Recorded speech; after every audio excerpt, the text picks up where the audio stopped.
जय हिंद साथियों, आप सभी लोगों का बहुत बहुत स्वागत है आपके अपने YouTube चैनल ज्ञानदायिनी एजुकेशनल ट्रस्ट पे। आप सभी लोगों को मेरा प्यार भरा नमस्कार। और आप सब कैसे हैं? उम्मीद करता हूं कि आप लोग बहुत अच्छे होंगे और आप लोगों की पढ़ाई बहुत अच्छे से चल रही होगी और बहुत बेहतरीन तरीके से चल रही होगी। और आज जैसा कि देख ही लिए होंगे कि पूरे पाचन तंत्र को आज मैं 5 मिनट में खत्म करने वाला हूँ।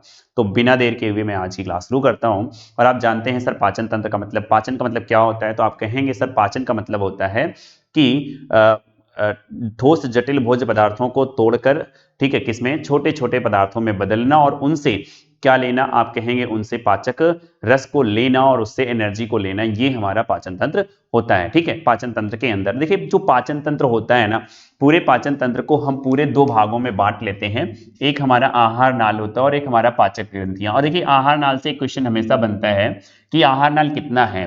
तो आप कहेंगे जो आहार नाल होता है ये 32 से 33 फीट के करीब में होता है। ठीक है, 32 से 33 फीट के आसपास में होता है। अगर एक सामान्य व्यक्ति है तो उसमें आहार नाल में इतनी कहानी होती है। ठीक है, इतनी लंबी आहार नाल होती है जिसमें शामिल होता है आपका मुख गुहा, आपका ग्रास ग्रसनी, आपका ग्रास नाल, आपका अमाशय, आपकी आंत। अब बात आती है सर, कहां कहां पर क्या होता है, पाचन होता है। ठीक है, क्या आपके सामने निकल कर आता है कि सर पाचन कहां कहां पर होता है? तो आप कहेंगे एक तो पाचन हमारा कहां पर होता है, मुख गुहा के अंदर। मुख गुहा में ही सबसे पहले पाचन शुरू होता है। फिर उसके बाद आपका अमाशय के अंदर पाचन होता है। फिर उसके बाद आपका छोटी आंत के अंदर पाचन होता है। और पूर्ण पाचन जो होता है कहां पे समाप्त हो जाता है? तो आप कहेंगे सर छोटी आंत के अंदर पूर्ण पाचन समाप्त हो जाता है। ठीक है, और यहीं पे अवशोषण भी होता है। भोजन का अवशोषण कहाँ होता है? तो आप कहेंगे छोटी आंत के अंदर। और बड़ी आंत के अंदर जल का अवशोषण होता है। ठीक है, पानी का अवशोषण किसमें होता है? तो आप कहेंगे इसके अंदर होता है। अब देखेंगे यहाँ पे जो अमाशय होता है, अमाशय के कितने भाग होते हैं? तो आप कहेंगे सर अमाशय के 3 भाग होते हैं। कौन कौन से होते हैं? एक कार्डियक होता है, एक फंडस होता है और एक पाइलोरिक। जो पाइलोरिक होता है, ये पाइलोरिक भाग ही सबसे इंपॉर्टेंट भाग होता है। और अमाशय के अंदर जो हमारा खाना होता है कहां पर रुकता है? जाकर आप पाइलोरिक के अंदर ही रुकता है। ठीक है, और पाइलोरिक के अंदर 3 से 4 घंटे रुकता है। फिर उसके बाद अगर हम लोग बात करते हैं किसकी, कि सर जो ये पाइलोरिक भाग होता है यहीं पे आपकी जठर ग्रंथि होती है और जठर ग्रंथि से निकलता है जठर रस। ठीक है, बात समझ में आई? अब अगर हम बात करें छोटी आंत की, तो छोटी आंत में क्या होता है? ये आपकी छोटी आंत के 3 भाग होते हैं। एक ग्रहणी होता है, जेजुनम होता है और इलियम होता है। ठीक है, ग्रहणी होता है, जेजुनम होता है और क्या होता है? इलियम होता है। ग्रहणी आपका क्या काम करता है? तो आप कहेंगे ग्रहणी में ही पाचन शुरू क्या होता है? छोटी आंत के अंदर ग्रहणी के अंदर ही सबसे अधिक मात्रा में काम होता है, क्योंकि यहाँ पे आपका अग्न्याशयी रस आता है, आपका यकृत से निकलने वाला पित्तरस भी आता है और छोटी आंत से निकलने वाले आंतीय रस भी यहीं पे कार्य करते हैं। सर पूर्ण पाचन यहीं पर होता है, लेकिन पाचन समाप्त कहां पर होता है? कहेंगे आप इलियम के अंदर होता है। ठीक है, कहां पर? इलियम के अंदर पाचन पूर्ण रूप से समाप्त हो जाता है। छोटी आंत के किस भाग पर, किस भाग में नहीं, किस भाग पर क्या होता है? पाचन होता है। तो ये छोटी आंत है, छोटी आंत के ऊपर क्या होता है? ऐसे उंगली के समान एक संरचना निकली होती है और इस संरचना को बच्चे आप क्या कहते हैं? तो आप कहेंगे इस संरचना को हम लोग बिलाई कहते हैं। क्या कहते हैं बच्चे? बिलाई कहते हैं इस संरचना को, बिलाई। और ये बिलाई जो होता है छोटी आंत के भाग को क्या करता है? आप कहेंगे सर बढ़ाने का काम करता है, पृष्ठीय क्षेत्रफल को बढ़ाता है, जिससे कि पाचन यहीं पर होता है। ठीक है, जिससे कि पाचन यहीं पर होता है। फिर देखेंगे बड़ी आंत की, तो बड़ी आंत के कितने भाग होते हैं? बड़ी आंत में जो सीकम होता है ये छोटी आंत को बड़ी आंत से कनेक्ट करने का काम करता है। फिलहाल में अगर आपको जानना है तो आप कहेंगे सर आपके अंदर बड़ी आंत का क्या होता है, सॉरी सीकम क्या होता है? एक अवशेषी अंग है, ये जानवरों में विकसित होता है और ये सेलुलोज का पाचन करता है। अपेंडिक्स हमारे सर कोई काम नहीं होता है। ठीक है, बड़ी आंत का पहला भाग होता है। फिर उसके बाद बड़ी आंत का कोलन होता है।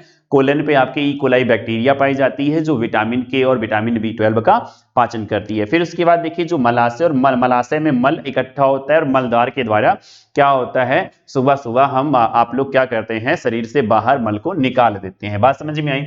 सर यहां पर आता है फिर पाचक ग्रंथियां। जो पाचक ग्रंथियां यहां से सबसे इंपॉर्टेंट जो लार निकलता है वो क्या निकलता है? आप कहेंगे सर लार में होता है आपका टाइलिन एंजाइम या फिर डायस्टेज एंजाइम, जो कि क्या करता है? स्टार्च का पाचन करता है। क्लियर है? फिर देखिए अकृत, यकृत जो है ये कोई पाचक ग्रंथि नहीं है। ठीक है, ये पाचक ग्रंथि नहीं है, लेकिन फिर भी ये क्या होता है?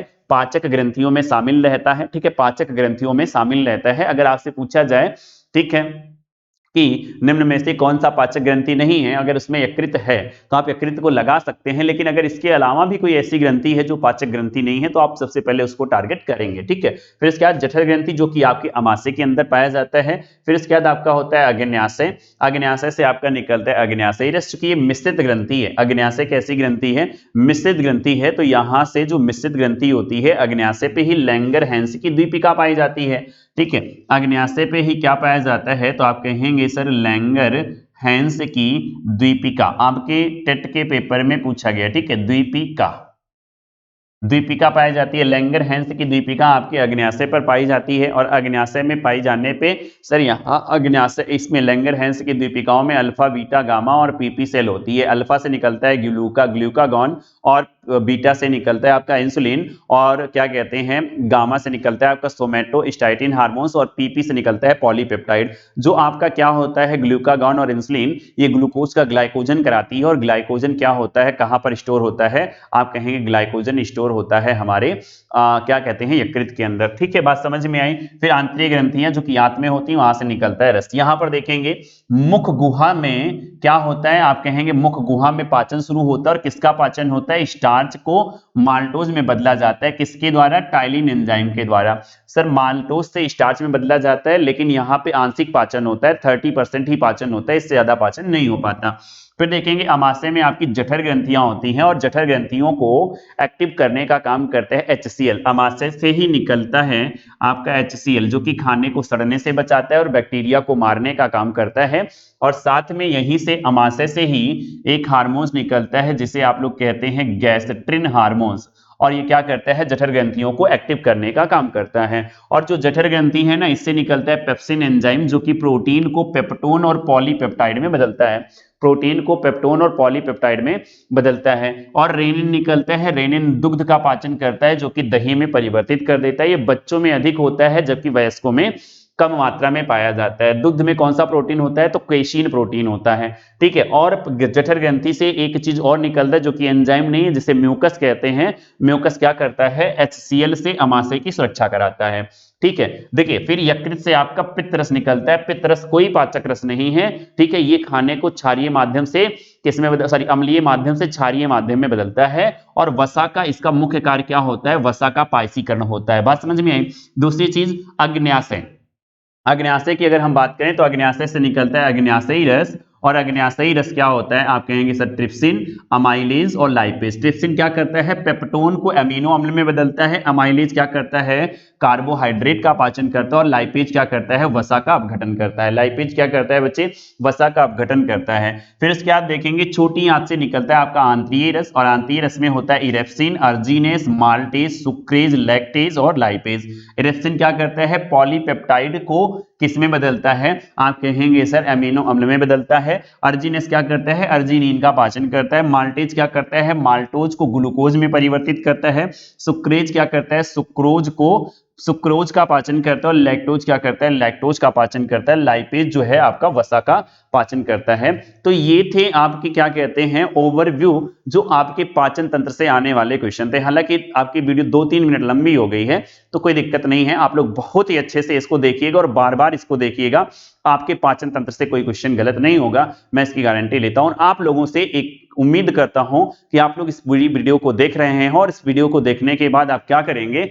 इन सभी एंजाइम के क्या कहते हैं, जैसे लार एंजाइम का, पित्त रस का, जठर रस का, या फिर आंतरीय रस का, या अग्न्याशयी रस का, आप लोग पीएच मान कमेंट बॉक्स में जरूर कमेंट कर बताएंगे। तो फिलहाल इतना ही रखते हैं, मिलते हैं नेक्स्ट वीडियो में। तब तक के लिए जय हिंद, जय भारत। आप सभी लोगों का दिन शुभ हो, और आप लोग मस्त रहें, व्यस्त रहें, और एक दूसरे को हमेशा हंसाते रहें, और अपनी पढ़ाई को बहुत अच्छे से आगे ले जाते रहें।